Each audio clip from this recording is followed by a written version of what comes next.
Pero yung push button niya, pag nagpo-push start siya, yan, ganun lang siya.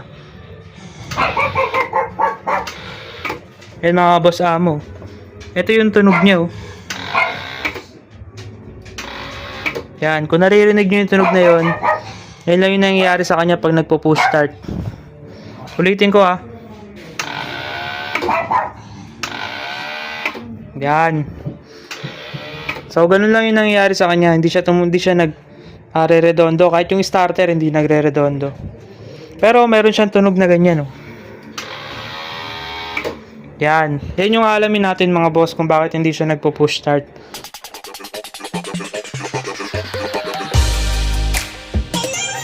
So, yun. Magandang hapon sa inyo lahat, mga boss amo. Ngayon nga pala, meron tayong gagawin dito sa motor. Ito yung model niya, Euro K-Blade 125. So itong motor na to mga kaboss amo, ang gagawin natin dito, ayusin natin yung push start kasi ayaw gumana ng push start. So gagawin natin ngayon mga boss, papakita ko sa inyo yung step by step kung paano nga ba mag-aayos kapag yung motor natin walang push start tulad nito. Kasi importante po din yung push button kaysa sa kickstarter. Kasi minsan mga boss, kapag namatayan tayo ng makina sa gitna ng kalsada, so alangan i-kickstart pa natin, diba? So kaya malaking tulong talaga yung push button. So ito yung motor mga boss, yan. Papakita ko sa inyo na hindi siya nagpo-push start. So yan mga boss amo, ito yung motor na ayusin natin. So, kapag ganyan din yung klase ng motor nyo, ganito lang yung gagawin nyo. Yan. Euro Keyway K-Blade. So, release to sa SYM eh. Pero kasi ngayon, Euro na yung ano nila. Yan, Euro Keyway na yung pangalan ng kanilang branch. So, pakita ko sa inyo yung problema na ito. Para sa mga ganitong klaseng motor, alam nyo kung paano mag-troubleshoot. Yan. So, malakas yung battery. Kitang-kita nyo naman, malakas yung ilaw. Yan, may busina, tapos may signal light.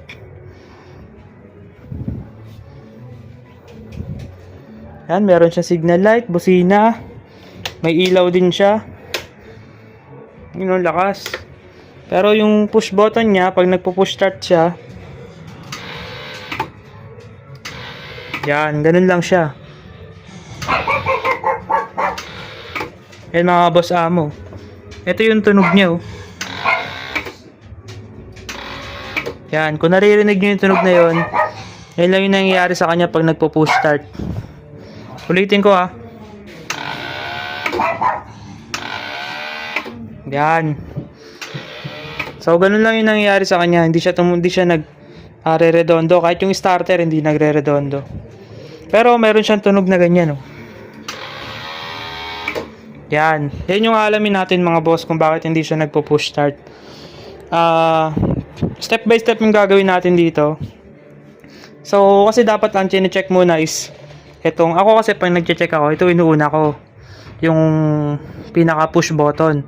Pero dahil gumagana naman siya, yan nga. Yan. Meron siyang ano eh, trigger. Yan. May trigger yung starter niya tsaka yung push button niya. Yan o. Kasi may umiingay eh. Ngayon, ang gagawin natin, dahil okay naman to, kasi nga may contact siya. So, pupunta na agad tayo dito sa pinaka starter motor niya. Tapos, dun sa may Bendix. So, dun tayo pupunta ngayon. Ang starter motor nito, nandito yon sa loob. Babaklasin natin yung mga kailangan natin tanggalin. Pati yung Bendix, andito rin yun. So, yung muna yung step na gagawin natin dahil goods naman yung kanyang push start, pati yung brake light. Kasi kailangan magbe-brake ka para magkaroon ng power yung ating push button. So, tignan nyo, gumagana yung brake light nya. Yan. Gumagana yung brake light. So, ibig sabihin, nagbibigay siya ng power papunta dito. Kaya nagpo-push start siya. Pero, ang problema talaga is nandito. hindi talaga siya nagre-redondo yung starter motor. So tara, check natin, buksan natin mga boss. So yun mga boss amo, update lang tayo dito sa ginagawa natin. So nakita ko nga pala dito, nawala po yung kanyang Bendix drive. Nandito po yun eh. Dapat po yun may nakalagay po dito na para siyang gear. So Bendix drive po kasi tawag doon. Ito po kasi yan, nakalagay siya dito. Nakalagay dito yan. Ito yung pinakatakip. Tapos mga boss, dapat kasi meron tong gear sa loob.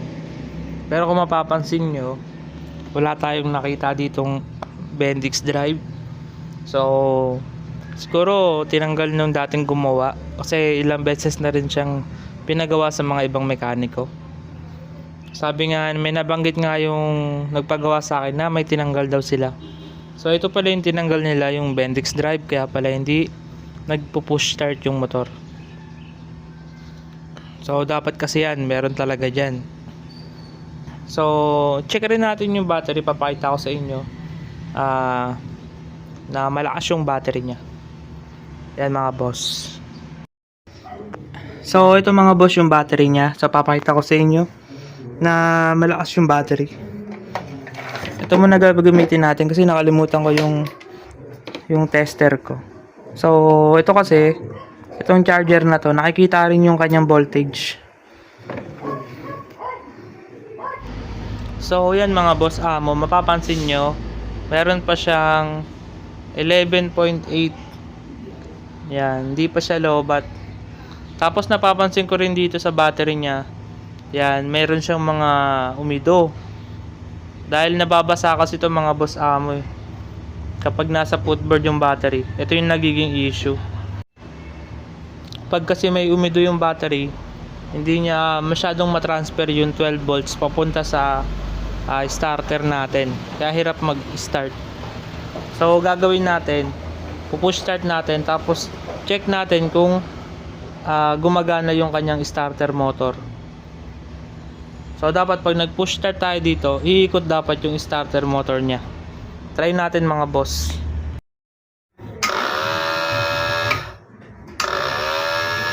Alright, so ibig sabihin okay na yung ating starter motor. Mga boss amo, so hindi tayo magpo-focus sa kanyang starter motor kasi nakita naman natin na gumagana siya. Ito mga boss amo, so ang naging problema dito sa tingin ko, itong battery niya nagumido na. So kailangan nating ayusin yan. Tapos yun nga yung nawala ditong Bendix drive.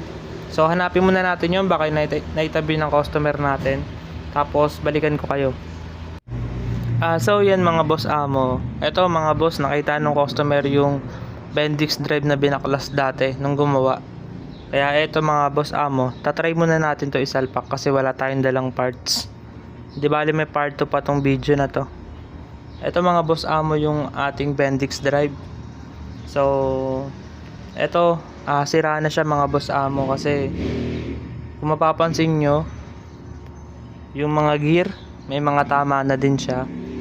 Tapos eto mga boss, nakakalas na siya dun sa pinaka spring. Ayan, sobrang ingay na nito mga boss kapag pino-push start natin pag umiikot siya. So yan, sinalpak ko na ulit siya mga boss amo. Ayan, nakasalpak na siya. Itatry lang muna natin kung pwede pa siya gumana. Pero sure ako maingay pag gumagana siya. So ayun mga boss, try po natin siya start kung magpo-push start na siya. So yan mga boss, hindi pa rin siya gumagana. Parang pumipitik lang yung kanyang starter relay. So yan mga boss amo, ito yung nagiging tunog ng ating starter kapag nagpo-push start tayo. So di pa rin siya gumagana mga boss. Gawa nga din ng nalolobat yung battery dahil dito sa mga umido na to, hindi nakakapag-transfer ng maayos yung 12 volts na kailangan ng ating starter relay. Starter motor pala. Kaya gagawin natin, magpapalit tayo ng ibang battery. So kabit ko muna dito yung battery ng motor ko para lang mapaandar natin. The moment of truth. gana na kaya yung push button. So, try natin. Yan.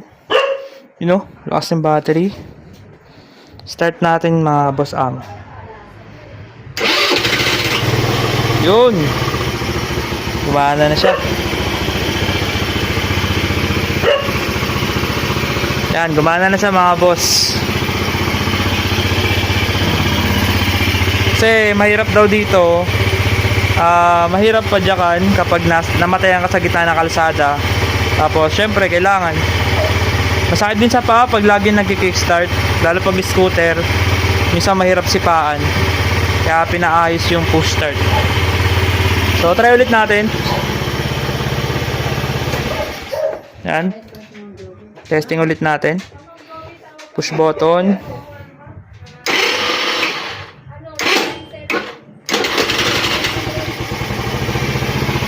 Yan, so mga boss, gumana na ulit siya. Pero may papaliwanag ako sa inyo mamaya. May papaliwanag ako sa inyo. So patayin ko muna. Ayan mga boss amo. So ipakinggan nyo na maigi yung magiging tunog ng starter. Pakinggan nyo na maigi. So i-start ko siya. Yan, so mapapakinggan nyo na sobrang ingay talaga niya. Yan, gumagana naman siya pero sobrang ingay nung pag-start. Isa pa, paparinig ko ulit. Yan, may time na hindi na rin siya naggumagana, no? So hindi kumakagat yung Bendix, tas minsan kumakagat. So ulitin natin. Yan, hindi na siya kumakagat.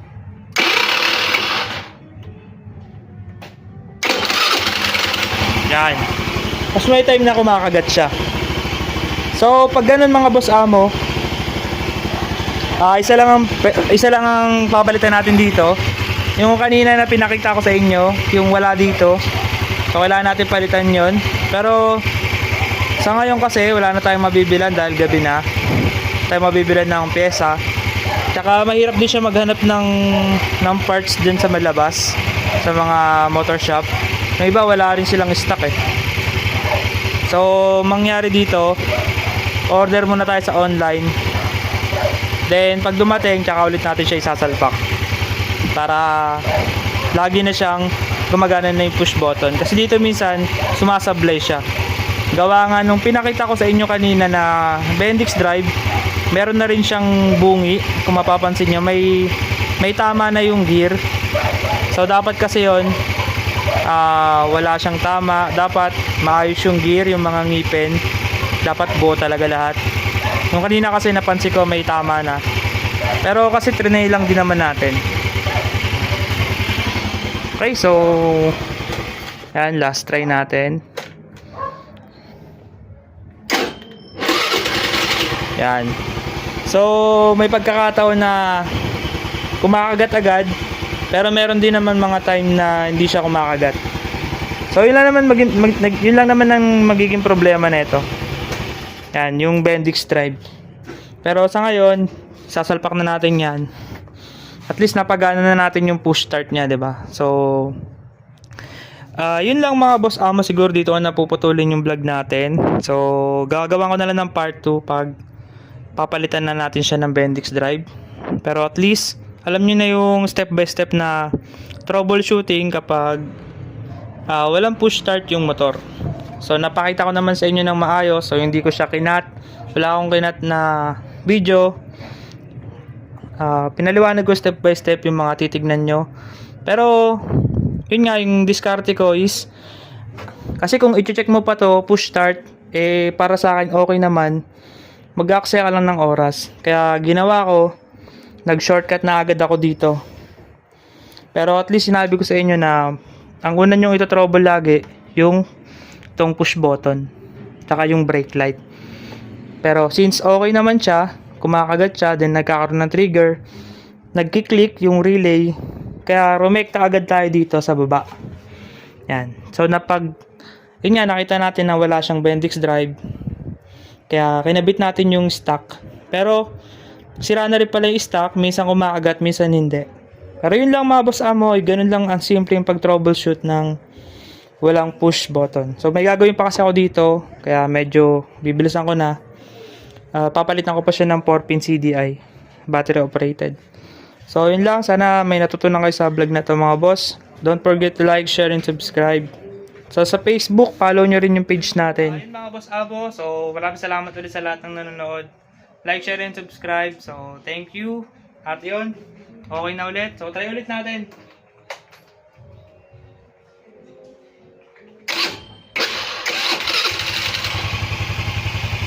Yun, gumagana siya pero yun nga sabi ko sa inyo, sablay yung Bendix. Kailangan palitan. Order muna tayo ng parts. At yun, update ko kayo sa part 2 pagka dumating na yung mga parts na kailangan natin dito. Pero ganun lang kasimple pag troubleshooting ng walang push start. Yun lang mga boss. Thank you.